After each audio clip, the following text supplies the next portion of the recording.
What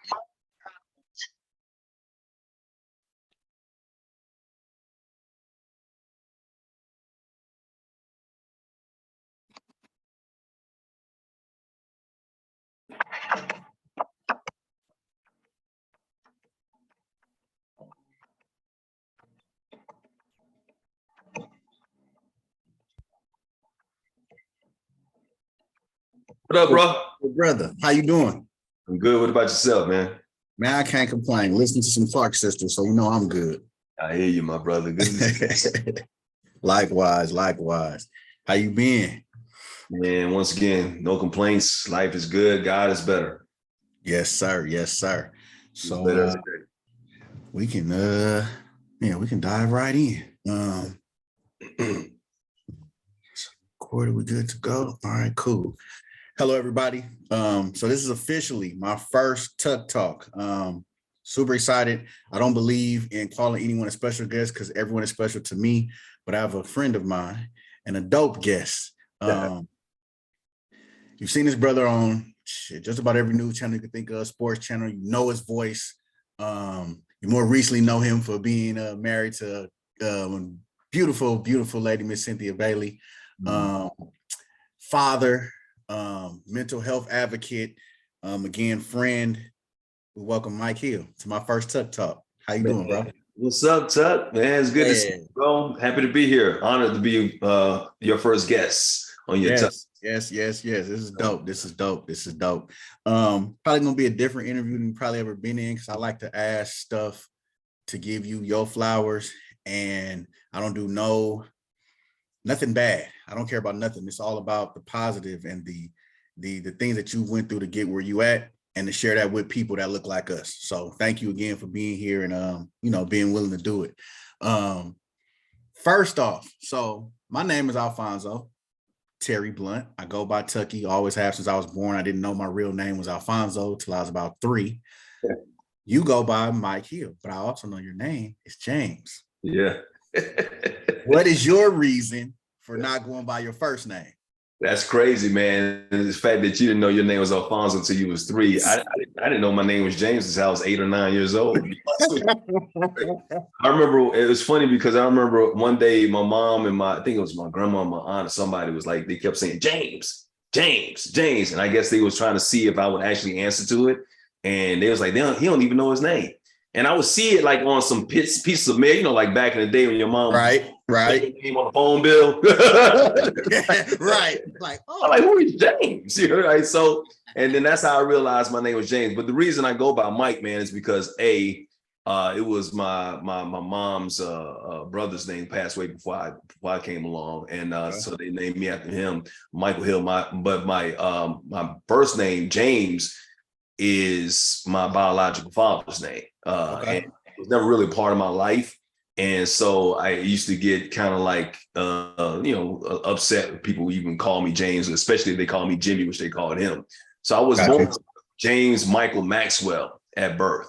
But obviously it changed to Mike Hill after I got adopted when I was 15 by my stepdad or whatever. And I've always gone by Mike. But yeah, interesting. I didn't know my name was James until I was 8 or 9 years old, man. Crazy. I said 3, but it might have been later. But I just remember when I came out, the only name I knew was Tucky. Like, I asked my parents where that came from. They told me the story where it came from. Supposedly, when I was in the stomach, Pops used to rub the belly and say different words. And that was one of the words. I'm like, all right, that's what y'all say. But I did not know my name was Alfonso for a very long time. So I get it. And when just in doing my research for the interview, I'm like, yeah. But I want to ask him about that. I'm like, because it's rare. Like, my dad doesn't go by Alfonso. And I'm like, well, why the fuck would you give me a name that you don't even go by? Right. Same type of situation. And it's a trip you said that. So my dad's name is Alfonso T. Blunt Sr. And this is crazy. This is I don't think nobody in the world outside of our family knows this, which is crazy. So my dad's father was young, got my grandmother pregnant, and his mom is white. So black woman, white, kind of like, no, you can't mess with him. He tried, but long story short, he couldn't really mess with them. Stayed in Tennessee. They moved to California, whatever. My dad's brother's dad adopted him. You know what I'm saying? I was like, okay, I'm gonna give you your last name or whatever. So my last name actually should be Craig. but my daddy had his name legally changed to Blunt before I was even thought of. He did it when he was like 14, did everything through plus my granny was honorary, made him like, yo, you gonna change your last name, whatever. But same thing, dad didn't do nothing with him. He wasn't happy. I don't want to have this name. So he goes by our middle name, Terry. He don't go by Alfonso because my grandfather's name was Alfred Thomas Craig.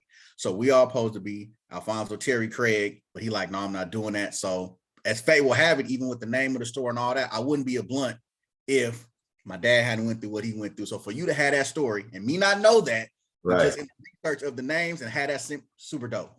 Well, I mean, I think it also says something about society, man. Us as black men, black people, whatnot, man. We obviously lost our identity coming over from Africa, whatnot, and the slave masters' names or whatever, man. But it's also like how the father figures inside the household as well, man. And it's that's really important to have. That's why I'm a big advocate for good black fathers in the household when it comes to the kids. I got 2 daughters, whatever. So, I don't think they'll be keeping my name if they get married to somebody else. But but I think it's also important. Like, that's why when somebody calls me James, once again, it just, I don't know, it has an effect on me. Not as much as it used to. Right. I know they don't know me. So if I get a phone call and all of a sudden they say, "Can I speak to James Hill?" And I'm like, it's either you're a bill collector or you're trying to get me to buy something from you. That makes sense. That makes sense. So speaking of kids, I'm a father of 5. As you already know, I got my 2 grandkids. One was just here last night. He was born April 15th. My other grandson was born June 10th. Grandkids, dog? I got grandkids, bro. Wow, literally. Yeah, my second oldest son had a baby June 10th of last year. Haven't seen him yet, but this particular son was one of them situations where I didn't know about him until he was 8. And then once I found out about him, his mom played keep away for 10 years. So we're just now really building our relationship, and he's 23. Wow. We all our kids stay in contact, but the relationship as father-son is kind of, was tainted because of the situation, but we working on it. But my oldest son, he brought his son by last night. 2 weeks old. He was born April 15th. So 2 weeks old. Super cool to be able to be like, dang, this is a 3rd generation. So it's super dope. You have kids, 2 beautiful daughters. How is it being? I know how it feels for me being a father. I have a father's group. I'm real big on people understanding that deadbeat does not associate with black. Like, I have all my list of friends are excellent fathers. We don't play that. So I don't know where the deadbeat and black comes from or whatever. But with you being a father of daughters, I have 2 daughters. How do you feel about being a father? And what about being a father? I know what it does for me, excites me, it gets me up every day. But what about being a father excites you? First of all, it's the biggest accomplishment in my life out of all the titles that I've had over the years. It's the one that I'm most proud of. It took a while to become the person and the man and the father that I am. Still growing, still learning a lot, still making a lot of mistakes. Obviously, wrote the book with Mike, and I talked about a lot of the mistakes that I made with their moms and all that type of stuff. And I've never hidden from that. And great book, by the way, that I have. That's right over there. Thank you, bro. I appreciate that.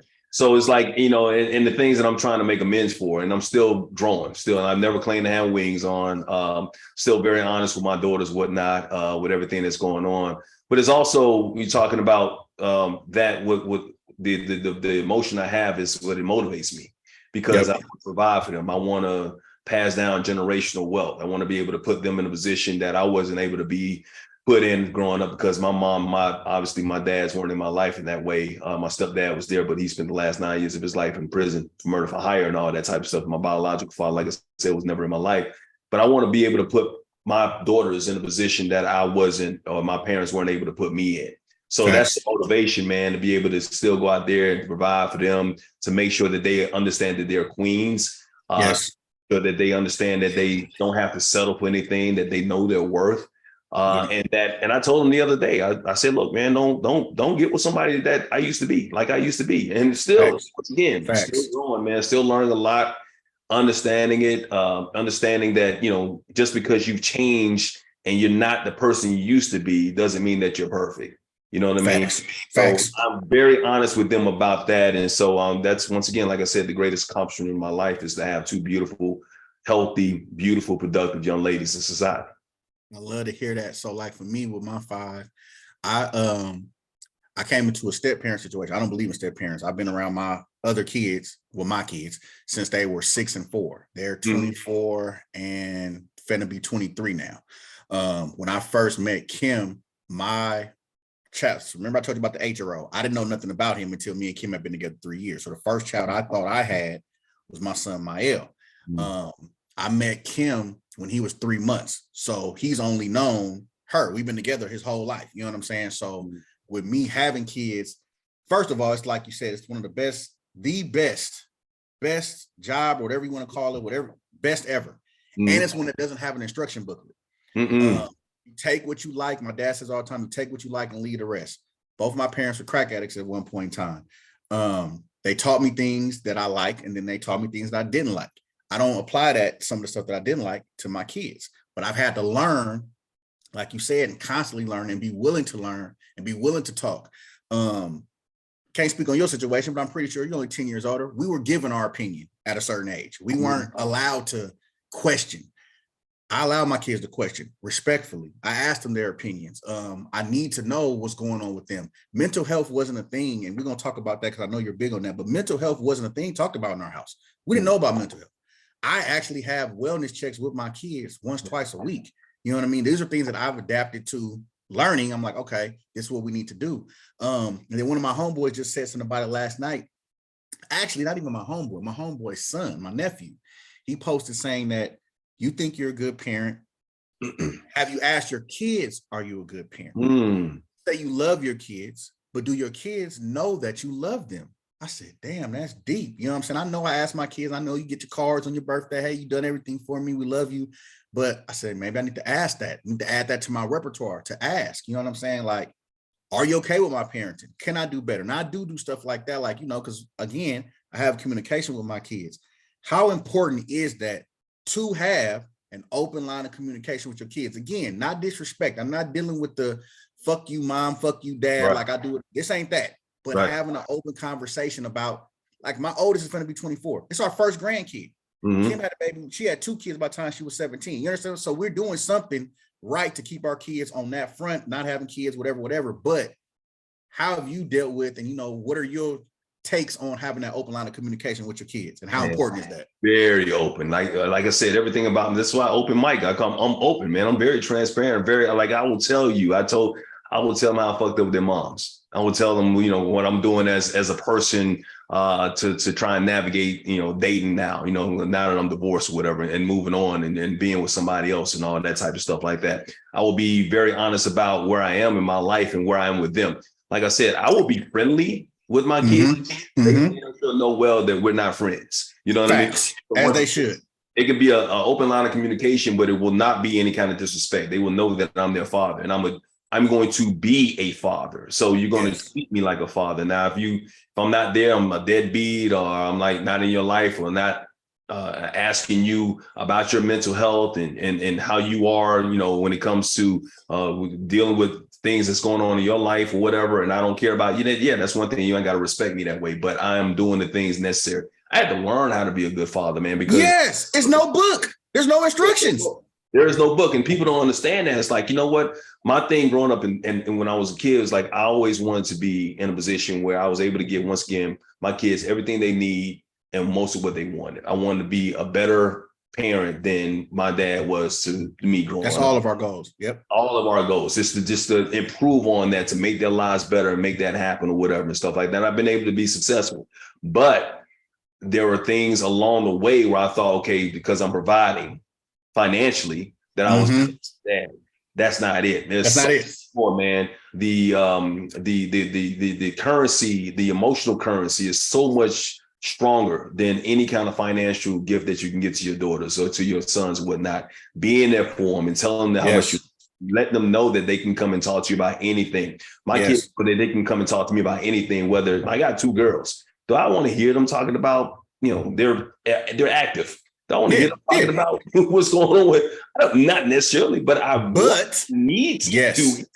And if you want to talk to me about that, you can talk to me about that, and I will give you my opinion, not a biased opinion. I'm going to tell you what you need to hear, not necessarily what you want to hear. And I'm not going to let you allow you to make mistakes that I made mistakes in my life or whatever and whatnot. So yeah, they know that they can say anything or ask me any questions about anything, and I'm going to give them a raw, unfiltered answer about that. And I think that's just the way I parent, and I can't tell anybody else how they should parent. Right. But it worked out for me, and I think that's one of the reasons why I have such a great relationship with my daughters. I concur. Like my oldest son, we didn't get I got along with all my kids, but my oldest son, he was the stepdad. I ain't got to listen to you. Typical, whatever. Want to argue me down, but it was my first experience. But I knew at the time he's a kid. You know what I'm saying? He's acting out. Don't take it out on him. Don't take it out on his mom. Just pray on it. I'm a really firm believer in prayer. So it helped me out a lot. Again, we'll get to it, but it always comes up. Mental health helps out a lot, and being able to understand when you're not mentally there and talking to somebody about it. Because again, there's no book for parenting. But we're supposed to be out here trying to be better than our parents, and they didn't have a book. So what book, like, how are we learning to do it? We learn on the fly. We learn by other instances. We learn by talking to our kids, our mates, our friends. That village, that tribe is very, very important when it comes to raising kids, because there's no book. You got to really learn on the clock, bro. Like, I still, to this day, current moment, current time, still learn from my kids. And you're going to make a lot of mistakes. You're going to make a lot of mistakes. And you got to learn from your mistakes. So you got to understand, you got to acknowledge your mistakes and try to correct your mistakes along the way, man. I know we're going to get into but the mental health aspect of it actually helped me to become a better father, because there was a time when, like, especially my youngest was so emotional growing up. She was always crying. I'm like, why are you crying? And she'd be like, I don't know. And I'd be like, well, you need to stop crying. But I didn't understand that there was something triggering her. And like I said, so once we get into the mental health aspect, it will show you how mental health and going to therapy not only helps you become a better person, but helps you understand the people around you when it comes to their mental health. So, yeah, man. But like you make those mistakes, you're gonna learn and grow, but you got to grow and learn from those mistakes and try not to make the same mistakes twice. Period. Love that. So we kind of, started a little ahead of the game, but we're going to go back to the beginning. So I know we got New York, Bronx, but we also have, I want to say, Bessemer at Alabama. Yeah, so they say Bessemer down at Bethel. Yeah, Bessemer. I was just going to say, that's what they call it, because I went to Alabama State, so I'm very familiar with that whole area. I used to be in Montgomery. I used to be in Birmingham. So I'm like, they don't say this like that. They say Bessemer, and that's what you said that. So going back to then, young Mike Hill, because we ain't saying James or Jimmy, young Mike Hill, doing Michael then. They would call me Michael. I wasn't even Mike then. I was Mike. Michael then. So young Michael, chilling, going to school, doing your thing. What was high school like for you? High school was interesting, man. I was known, but I wasn't popular. You know what I mean? Okay. I wasn't the fine athlete. I was the cute guy who was like, okay, he's cute, but he ain't fine. You know what I mean? I was the guy that was smart in school, but I wasn't the valedictorian. But I wasn't. I was the high school student that if I wanted to get A's and B's, I could have gotten A's and B's, but I settled for C's because I wasn't disciplined enough to do my work. Girls liked me because they thought I was cute, but once again, I was never that guy to get the girl really wanted. I was always the smart girls like me and whatnot. So yeah, I was known in high school, but I wasn't the most popular guy. I didn't have a lot of money. We didn't have a lot of money. So my mom worked at the Goodwill and wear secondhand clothes to school and whatnot. I didn't have the fly stuff. I didn't have the nicest car, whatever. I grew up, it was hard, but everything that I went through in high school, man, was worth it. It was my formative years of my life, and it made me a better person. But one thing I did know about my high school life, coming from New York, going to Alabama, was that there was something bigger for me. And I've always felt that in my life, man, whether it was in high school, growing up, starting in the Air Force, starting my career in broadcasting, I've always felt like God has more in store for me. And it wasn't greed, like this innate, something that was inside of me that told me, like, no matter what you have here, which, as you know, in Bessemer, it ain't much. It ain't much there. You know what I mean? You won't see a lot there. And this is back in the 80s, man, before the internet. So you didn't see a lot. It was like, I always knew, I guess because I came from New York and I saw Park Avenue and I saw how rich people lived or whatever, that I'm like, man, there's something more here. So I always knew that even though I was growing up there, this wasn't my final destination. So that leads to what you did after high school, was going to the Air Force, military. What brought that on? And I know how long you was in there, but just give us a little bit about what brought you to going to the military, and then how that's helped kind of like craft, kind of like where you are today. Because I'm sure it helped structure some of the things you do today and currently do. And man, if it wasn't for the military, I wouldn't be where I am right now, to be honest with you. If it wasn't for that opportunity and that option, I would have gone to college, done like a lot of other people. I probably would have gone to Alabama State, Alabama A&M, one of those schools, gone there, tried to pledge after a year, and then came back home and worked in the factory somewhere, working assembly. That's what I saw a lot of my friends doing, man.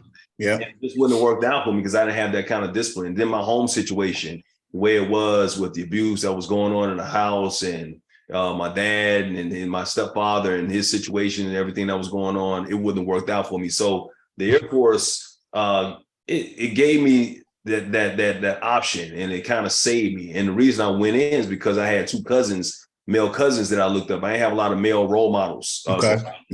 I had two cousins, one named Reginald, one named William, that went into the military, and they was in the Air Force, and they came back home. They looked sharp, and they had brand new cars. And I'm like, like they got cars. Yeah, I'm going to give you a new car. You know, like, you growing up, you ain't got shit, right? So you be like, hey man, I'm gonna get a car. The flashy things mean something to you. They had a watch on, they had nice clothes, they had cars. I'm like, no, I'm going to the military. Give me a car. Went to the military for that, and it worked out, man. Did 6 years in the military, and it instilled a work ethic in me that I still had today. It instilled a structure that I still. Yes. A lot of people criticize me for that structure because they say you're so structured that you always got a plan. You always got, like, I know where I'm going to be every single day of the. I put it on my calendar, and I just think that's me, man. I don't understand why people criticize me for it, but I do. I'm like, yo, time is money. If somebody, I love it. 12 o'clock, I want to be there at 11:50, and then I want to know how long we're gonna do it, and I'm gonna be on my next appointment at 12:30 or whatever, and move on that way. I can't live scattered, because then all of a sudden, then you just running around frantic, and then you wondering why the hell your day got away with you, and you don't understand why you haven't done anything. I'm the same way, big bro. Like, I know what time I'm leaving a place before I get there. They were like, bruh, how you know? I'm like, just because I've already mapped out. I know if I'm going to this event at 9, I'm gonna be there about an hour tops. I'm not gonna be there the whole night. Like, I know this, but it's a trip because you got that from going into the military structure. I got it just from me just being adaptive and reading rooms, and I like to plan. I like being on time. Excuse me. I like being before on time. If I got to be there at noon, I'm there at 12:40 prepping. You know what I'm saying? Like, when I had jobs in 9 to 5s, I hated supervising people that they work shift starts at 9. They come to work at 9. Then they got to clock in, put their bags down. No, you get paid to work from 9 to 5. You need to come here at 8:30. If you got to do 30 minutes of prep, you need to do that beforehand. Yes. I'm one of them kind of people. So I get it, sir. No problem. That's important, though. Talk about that for us, because the thing is, people don't understand. It's like, man, if you at least call me. If you ain't gonna be on time, man, call me, because that's money. To me, I think every second of your life is worth something, bro. Yes, sir.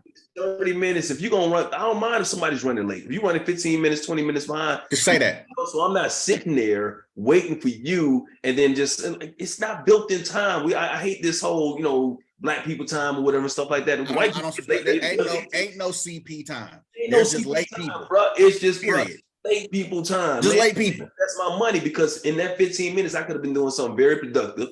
I could have been prepping for the next thing that I'm doing or whatever. Just let me know. I hate it.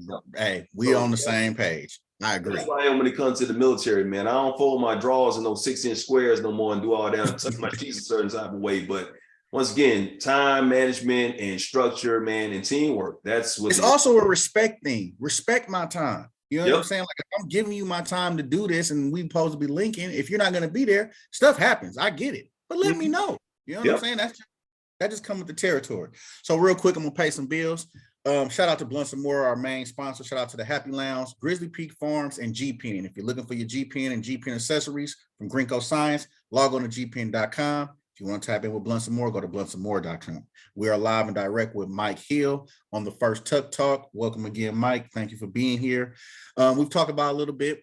I need some of them Blunts and Moores. Say less, good brother. Say less. Say less. I got you. Everybody that I do an interview with, I got a box for anyway. So I get the information so I can send you a box. And thank you for being on here. So I got you. Yeah, I gotta tell people I live in California, so it is legal. I'm just saying. Yeah. So what's crazy is if California comes up, I know that once you got out of school, got out of the Air Force, you ended up being in Fresno. So I know you SoCal based now, but Fresno is kind of like Central California, about 2.5 hours, 3 hours from where I'm at. But I do remember when you went to Fresno. I don't know how I ended up seeing that particular media, but I remember seeing you on TV, me personally, as early as I want to say like 98-ish. I was 18. I remember seeing you. And then I remember when you left from there and ended up doing all the stuff with Fox. I remember all that. I'm like, I didn't know that I was ever going to run into you ever in life or whatever. Wow. But you always had a distinct voice. You looked like me in the sense of a black man that I could see on TV that's talking about black people in their sports, where most of the time it's just white people talking about us in the sports. So it was just dope. I'm like, man, bruh's dope, bruh dope. And then ending up interviewing with you and Donnie, you didn't know that. I never told you that, but I've been knowing about you since I was 17, 18 years old. Wow. Wow. Yeah. I remember those. I was in Fresno for 2 years, man, between I think 96 and the end of 97. I was leaving there, man. But I enjoyed Fresno. It wasn't a lot to do in Fresno. It wasn't shit. No, not at all. Just a bunch of cows. Just a bunch of cows. But it made me focus on my work, man. But it also gave me something, man. I remember this guy named Manny Lujan, who was a director, man, and he helped me take my sportscasting to the next level, man. I was able to keep it real. They gave me the leeway to be able to do what I did on air, and it hit off in Fresno, man. People loved it in Fresno. I was being written up in papers in Fresno, whatever, and it actually helped me get out of Fresno quicker because of my popularity. So I wouldn't imagine that, but it gave me, it helped me to instill more of my identity. Coming out of there is one thing. Going to Hagerstown for the first 6 months, my first job was only there for 6 months. I wasn't really able to establish that. I knew I had like a different style or whatever, but being in Fresno, we had long before they had the soundtracks and you had to pay for music or whatever. We was putting Foxy Brown. I remember we had Foxy Brown and Cage, Jay-Z songs in the background when I was doing my sportscast. We had a big boy sports, so it was more like a hip hop type of thing. And this was Stuart Scott was on. This was. So a lot of people look at that. They that's why I used to always not upset me, but when they would say I'm trying to be like Stuart Scott, I'm like, no, I was doing it before. I've been doing this a long time before television. But and rest in peace to Stuart Scott. Rest in peace, Stuart Scott. Definitely. It was like what I used to do, man. But it helped me to establish the identity of who I really was. Now, along the way, and we can talk about that if you want to, but along the way later in life, man, especially when I got the ESPN and other markets, man, they tried to stifle some of that. They tried to bring that down. They tried to throw water on it. I actually got fired in Dallas because of that or whatever, losing that. And I actually lost my identity, lost who I was, man. And so that's why one of my biggest messages now is like, no matter what you go into, man, just always be yourself and always fight for your identity and always fight who you are. Let people know who you are from the beginning, whether it's a relationship, a personal relationship, a romantic relationship, or a professional relationship. Let people know who you are from the beginning. Go in there and choose to accept that. Then they need to rock with that. If they can't, then you need time for you to bounce. Man, I solely agree. I'm literally I'm dealing with something like that now within the space. There's a company called Weed Maps who has basically been punking the entire space to deal with them. And I'm not finna be punked. I can show my ROI to show that what I'm paying you for, you're not doing. But then when I bring it up to you, now it's a problem.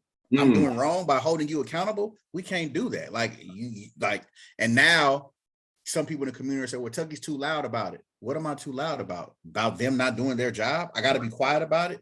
We, for some reason, will talk about a restaurant before we leave the restaurant if it's this. But if it's this, we can't talk about it. No, I'm not doing that. I'm not a part of that, won't be a part of it. Never will be. I love it.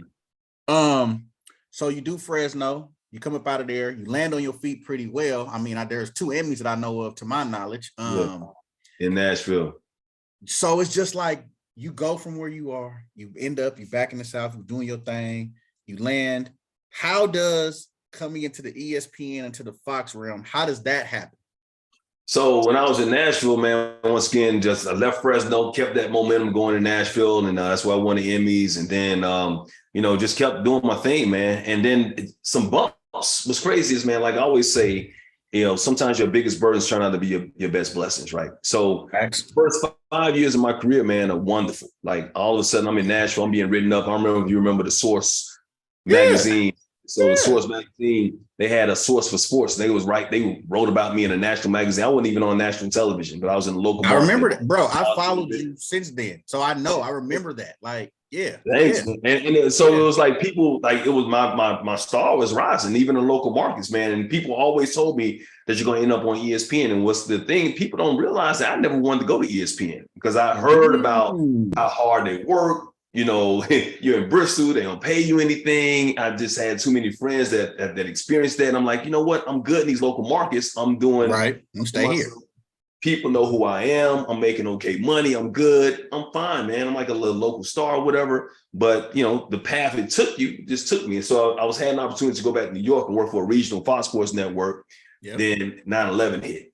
9/11 hit. The economy went down or whatever. That show went out of business. I'm out of work for 6 months. I go to Dallas. That's where I show the person. He knows who I am. This is my whole resume. He sees that, then this is a guy who had never hired a black sportscaster in his 20 years of being there. And I get there, and obviously I'm who I am. And even though some of the viewers liked it, he didn't like it. And so he had the final say. And after like 9 months of being, I got fired. First time I've been fired in my life from anything. And it was devastating, man, because it was something that affected me in a sense where I couldn't get a job because he was starting to badmouth me around the name. And so it didn't look good that I was in New York for a year and a half, and then 9/11 hit, and I'm out of a job, and then go there for 9 months. Right. Now you're out of a job. It's making it look like you're the problem. Like I'm the problem, whereas like one was a world event, more world tragedy, and another one was dealing with a guy who, you know, I don't call him a racist or whatever, but it was some racism that was involved there. And then so I'm out of work for a year and a half, and I go through a major depression. I go through a period of time where I want to kill myself. I go through a period of time where I'm thinking that my career is over. So to go from this high to all of a sudden just hit rock bottom just like that in the span of like a year and a half, 2 years, man, it's something that I will never forget, but it made me tougher, it made me better. And then I remember looking for work, and finally, when it rains, it pours. I started getting interviews. I got an interview in Houston, Texas. Went down there, Texas, and did well. And while I'm in the airport, my agent calls me and she says, "Well, you got the job." And I'm like, "Oh, damn, Houston, I'm going to come into Houston." She said, "No, ESPN wants you." And I'm like, "What?" I had auditioned. Go there, but I'll go. Yeah, but I had all the thing is, while I was out of work, I had auditioned for ESPN because I needed okay. And then when they told me that I was while I was waiting, they had said they had given the job to somebody else. A guy named Dari Noka got the job, so he got the job over me. And so I'm thinking that it's out of the question. So when I'm in Houston, I'm still moving on and stuff like that. Get in the airport, she says, "You got the job," and she says, "Yeah." I'm like, "No, I thought they gave it to somebody else." Like, "No, they had another opening come up. And since you were the second choice, blah, blah, they wanted So and then obviously being at ESPN, just, you know, being on that resume, no matter how you feel about it, those 4 letters will catapult your career. And if you can make it and you can do a good job while you're there, obviously it opens up doors that sportscaster is magical. And that's how it worked out for me, man. Super. So we've glazed over it. We just talked about it then, and I do know and want to give you your time to speak on it. Mental health. You just said you want to kill yourself. You was at the lowest of low. You had been at your highest of high. Us as Black people, again, we're not taught mental health as kids in most cases. We're doing that in our generation now, talking about it, but most of us, I can speak for me. I'll speak for me. We didn't know nothing about mental health. Our mental health was whatever our parents told us our mental health was. Yep. So for you to go through them trials and tribulations, and this is like a 2-part thing. So I know about the mental health, but I have in my notes losses versus lessons. I always ask whoever I talk to about that. I look at anything I've taken or anything I've done as a that we call a loss as a time to learn from that and use it as a lesson to move forward. With regard to everything you've been through and just coming into the whole mental health space, what loss brought you to where you knew that mental health was something you need to, you know, look into and elaborate on? What brought you to that point? Well, you say losses to lessons. I call them burdens to blessings. You know what I mean? Okay. So it's basically the same thing there. Yep. A lot of things, man, going through what I went through, obviously in Dallas when I was, you know, depressed, severely depressed. going through what I was going through in my marriages and seeing the way I was raised, man, the way I grew up, the way I was taught to be, how to be a man and what it took to be a man. And I had multiple women and all that type of stuff like that. I've been very honest about that, cheating and all that type of stuff like that and trying to be better, but not to blame anyone else. Mm-hmm. Like, I still take accountability for my action. I think when it comes to mental health, one thing you have to understand is like, no matter what you've gone through, no matter what triggers you, at the same time, you're still responsible for your actions, right?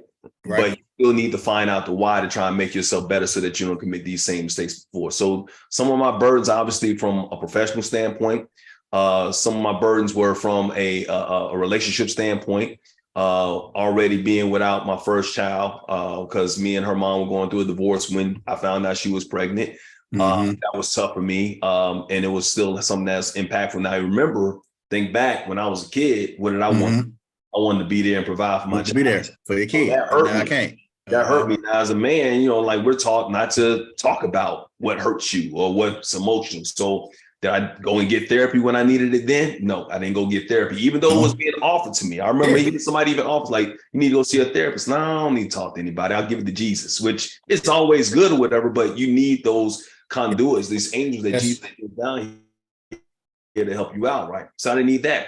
Going through what I was going through once again, work-wise, being in Dallas, then going to ESPN, I think it's a utopia or whatever, and then being told some of the things I was told at ESPN and losing my identity or whatever and gaining more weight and whatnot and having back issues and tearing my Achilles and all that type of stuff. And then once again, going through another divorce or whatnot, and now being without my second child. All these things, man, were certain things that was in my mind that was hurting me. But as Black men, especially, what we're taught is to not show that it's hurting you. Yep. Be strong. That emotion. Be strong. Be strong. Man up. Always, you got to man up. And I always tell people now, if you continue to man up as Black men, sooner or later it's going to be man down. And when I'm talking about man 6 feet down, you're going to die. So after a while, man, being here, you think there are certain things that will cover you, that will give you certain things that will make it better for you. For me, it would be if I was working hard and I was making money, all of a sudden that would be something that could help me suppress all that pain that I had. That would be like that. That would be my elixir. And the other thing is always women. You know what I mean? I've been honest about that too. Like if I felt bad about something, if something triggered me, if I was having a bad day, losing a job, it was almost like women made me feel better. That's just right. No, and that's being honest and being real with yourself. Not to mention, and me and my wife talk about it all the time.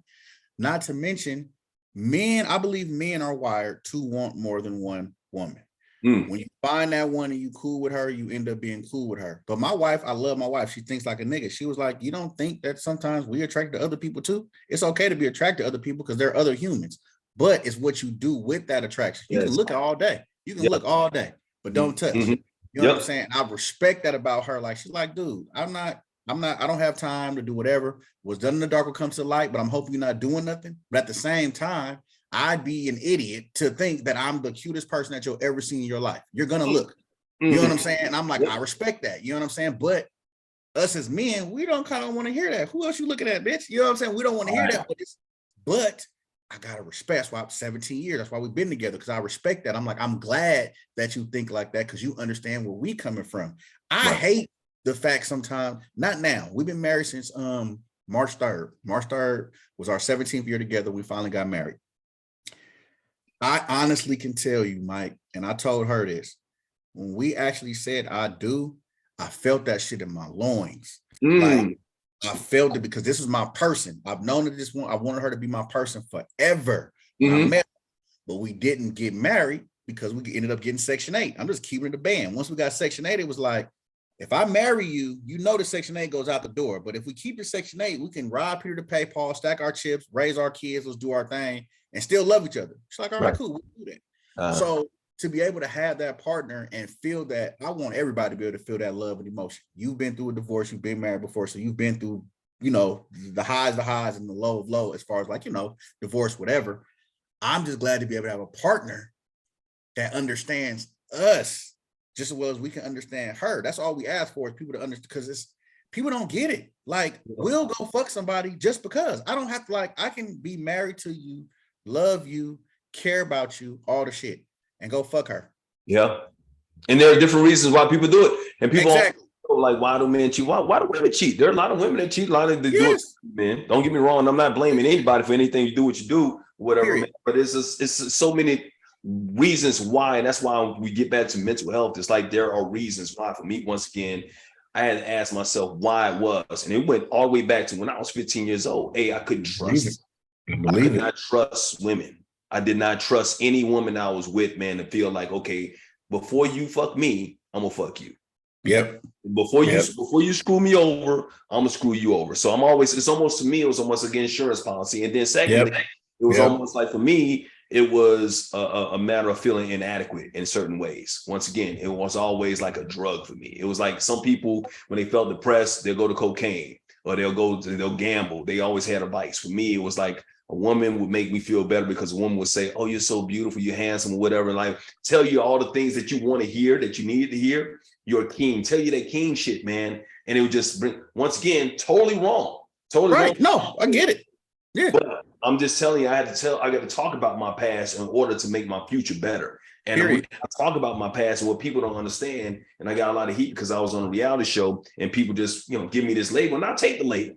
Once a cheater, always a cheater or whatever, because it's almost like being once a convict, always a convict. Once a drug addict, always a drug addict. But you can be a recovering person. You can make amends now. So like a convict would, if you're a convict and you come out and you're making amends to society, what you do is you come out and you talk about the mistakes you made in the past. Yes.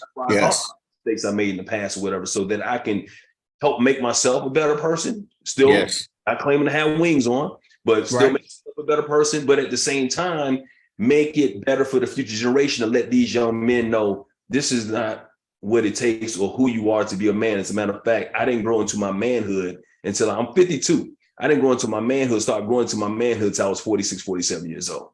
I've been a male all my life.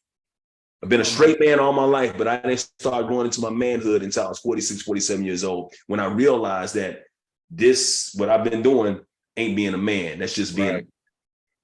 And that's crazy. That bravo and kudos to you for doing that, for realizing that, because a lot of us, we don't get that chance to realize it because we haven't tapped into our mental health.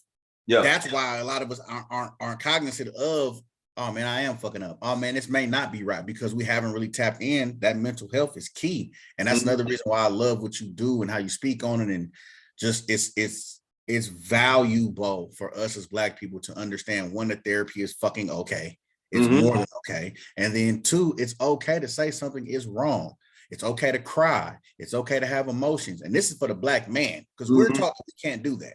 So it's good to see, and that's why I applaud you, other brothers who are spreading the word about the value of mental health. And again, I applaud you for that, because it's needed, and it's needed for me to see people that look like me that say it's okay.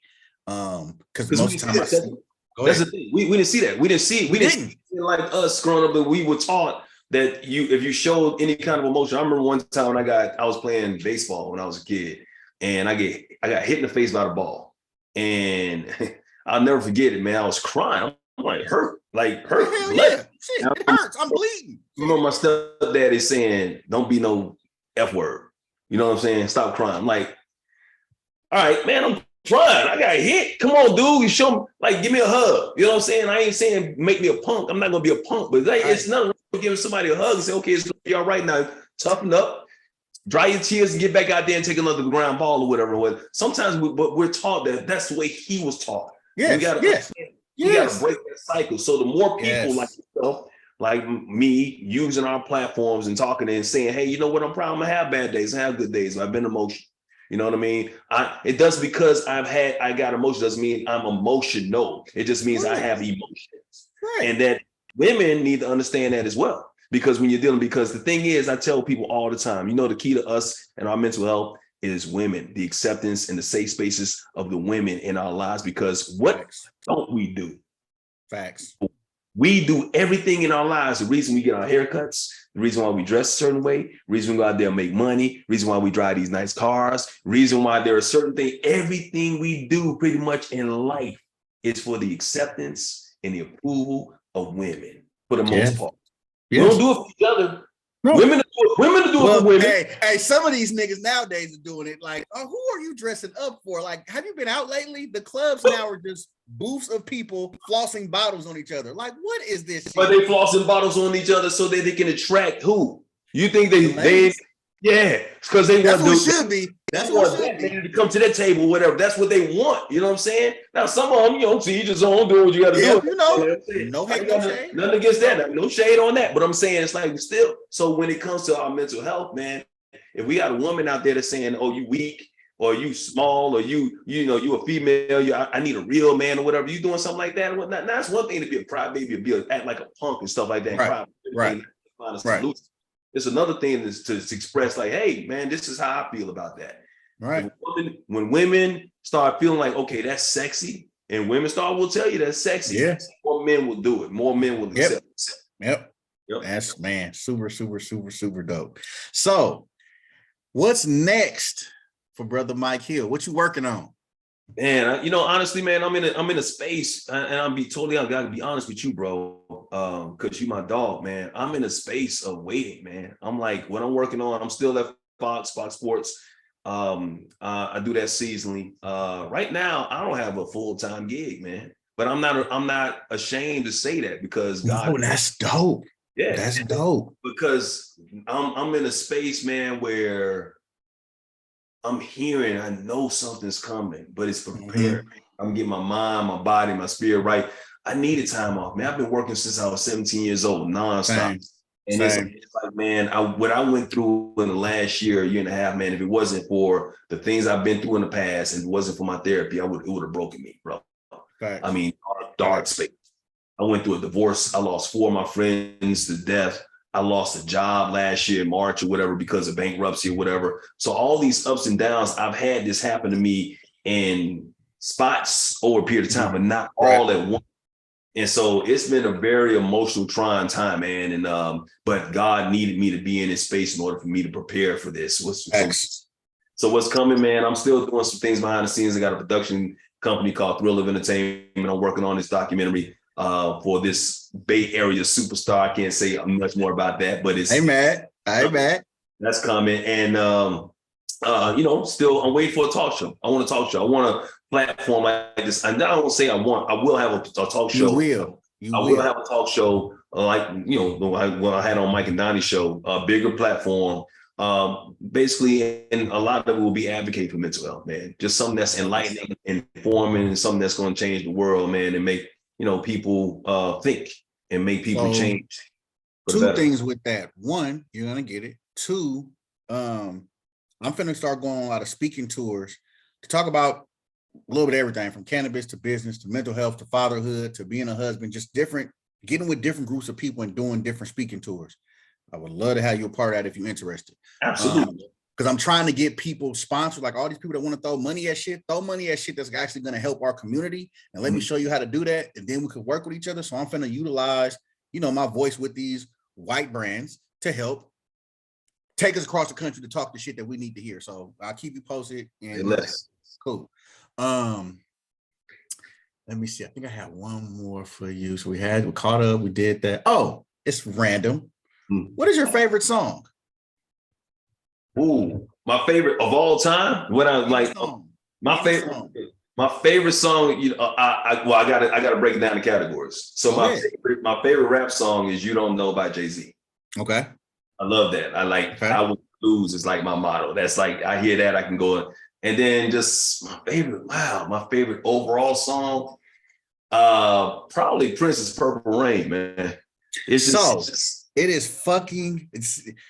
whoever I call him Yahweh. Yahweh, God, Jehovah, Allah is a funny person. Boy, I tell you. So before I came on, I was this was when I was doing my research. I already knew enough, but I'm like, man, I need to find out what kind of music he like. What do you like? I know he like rap. I know, just from the history, but I'm like, I think Mike might like some Prince, but I didn't know. It's for you to say that. Man.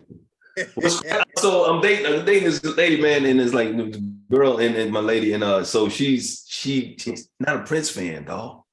And I'm like, why are you not a Prince fan? Bruh, I'm like, this could be grounds for like, we might not work out. It might not work out, dog. I'm like, real, like, she's like, I just don't understand. But I'm like, Are you serious right now? We just had that discussion today.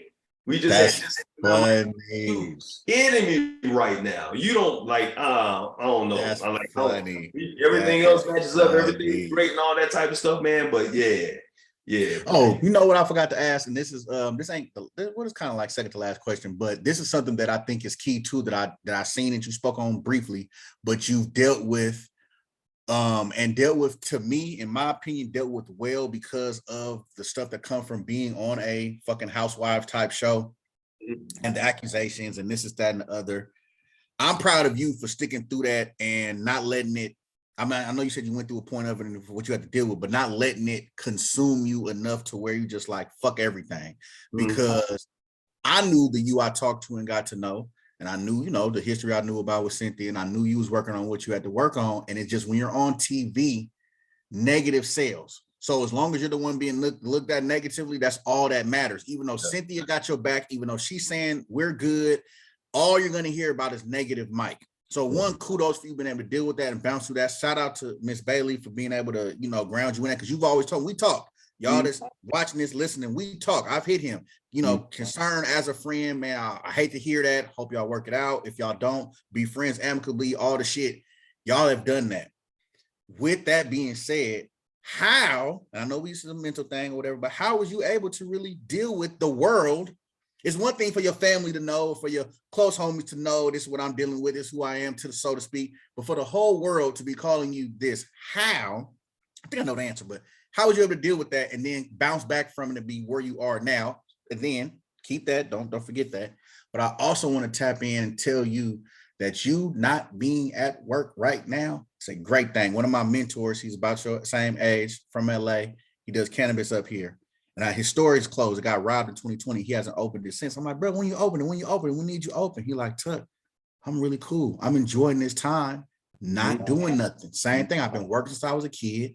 I don't have to do anything. I can still make my money. I'm not broke, but I don't have to be stuck doing something. So kudos to you. It's nothing wrong with you being unemployed right now is what I want to say. But as far as the whole thing with the being known as the whole wide world as the housewife cheater, how did you deal with that, man? I'm first of all, as far as that, I'm enjoying the moment, man. I've learned not to look too far in the past and not to look too far in the future. But when it came to all that, and I knew it was going to happen, man. I knew as soon as we announced that it was going to happen, they was going to use a lot of my mistakes from the past and just automatically assume. And then, there was this very innocuous video that happened that long after. A lot of people don't realize that me and Cynthia were like separated for a lot of months, and it ain't nobody's business. It ain't nobody's business. On a reality show, it wasn't anybody's business. So we had been separated for like 5 months before we even made the announcement that we was getting a divorce with her. We were still friends and still trying to see what could work out and all that type of stuff. But then we realized like a couple of months beforehand that it wasn't going to work out. Right. So, but then when it came out, I knew that people was going to bring up this and that and say this and talk about my past history and all that. So I was already prepared. So what I did was I shut it down. Didn't listen to the outside noise. You brought something up, man, that was really important. Your family and your friends. Your family, as long as your family, your real family, and your friends know your real friends, the tight friends, know who you are, man. You can't concern yourself about what because they're gonna have their opinions of you regardless, man. You could be top notch. I could be next to Christ.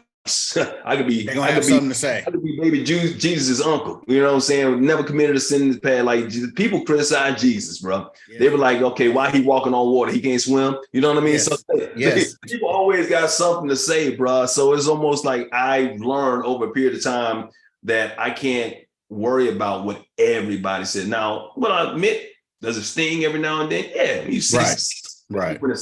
When somebody's carrying a line and pushing a narrative, and people are believing it because we live in a social media world where somebody can spread a rumor, spread a lie, whatever. Like a couple of years ago, like some sent new picture. Like, come on, man, no, it's don't lie. Like, I will admit to a lot of if I did something right, but I'm not going to admit something I didn't do. But I'm not going to admit to the things I've done wrong that I didn't do. That's what I'm saying. So, and I'm once again, I still don't have wings on, man. What I had to learn was, even like being in relationships, even after divorce, whatever, like, you still got to, it can't be inappropriate. You can't do certain things or whatever, stuff like that. So how did I deal with it, man? I stayed in Christ, stayed in God, stayed in prayer. I stayed in my therapy or whatever, and I put my head down and I just took it, man. And it's made me stronger. So everything that I'm going through right now, through the divorce, the deaths, the loss of the job and everything is for a reason. And when you realize that and you got that gift from God, and you know that everything that you're going through is making you a better person, setting you up for the next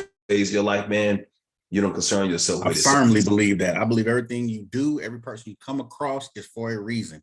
And then how you interact with them determines what the reason goes about to be. So I firmly believe that. So in closing, this particular thing can be, I'm gonna have it on my platforms, but I'm also gonna put it on Cannabis Talk 101, and I'm gonna put it on All Deaf Digital because I'm doing, work for them too. But this is not a cannabis pod, but I have a couple cannabis questions before we get out of here. Okay. 1, do you indulge? Absolutely. I knew that, but had to ask. Yeah. 2, what age did you first indulge, and where did you get it from? Oh man, I don't want to be a snitch, but I think I actually put it in my book. So yeah, I guess I ain't being a snitch. Yeah, I was. You're not. That's why I asked. What's crazy is the first time I remember when I was younger. I gotta tell the story. So I remember I remember when I was younger, my cousins, the ones that went into the military, they used to take me out and play basketball. So I was playing basketball and I said I wanted to be an athlete, I wanted to play basketball for a living and whatnot. And they took me out there and I was playing against some college dudes. I was like 13 years old. And was out there, and I was so sorry that day. And I remember coming before we went there, they had some beers in the back, and they said, and I was like, nah, man, I'm an athlete or whatever. I don't want no beer. And so we went out there, and I fucked up. I was so sorry, bro. On the way back, it's like, nah, nigga, you need to go ahead and get this beer. You ain't gonna be no athlete. You need a beer. you might as well start drinking now. Your hoop dreams ain't gonna happen for you. It ain't gonna happen for you.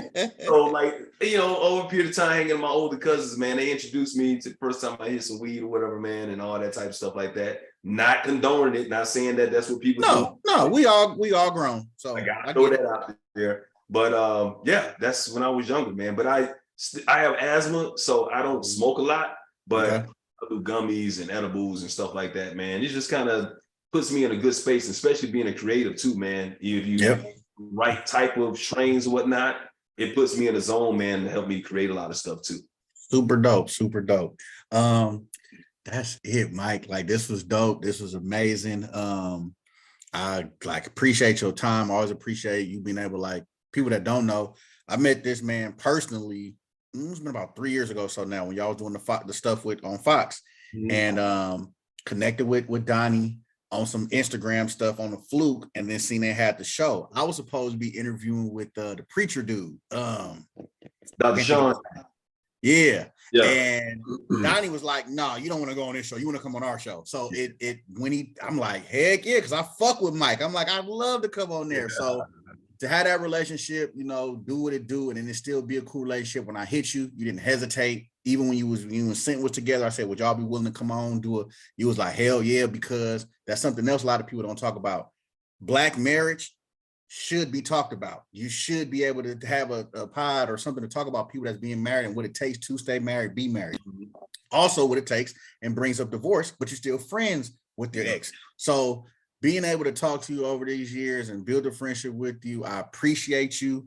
I appreciate everything that you do. I appreciate you as a father, as a mental health advocate, and as a fucking Black man, period. So again, thank you for your time. If you got anything you want to share, tell them where they can find you, or if you want to be found, do all that now, sir. For the positive people that want to follow me on Instagram, IG, I'm at It's Mike Hill, ITS Mike Hill on Instagram and IG. And once again, get the book Open Mic, man, still in bookstores right now. You want to know more about my life. But I want to say I appreciate you, man, and everything you're doing, how you use your platform for us as a community, man, as marriages, and continue to stick it out, man, and doing what you're doing. So I'm always going to support good, positive brothers, man, that's doing their thing. So you're one of them. Man, I appreciate you, Brody. We have completed our first Tuck Talk with our first guest, Brother Mike Hill. Super dope. Man. Shout out to our sponsors, Blunts and More, The Happy Lounge, Grizzly Peak Farms, and G-Pen.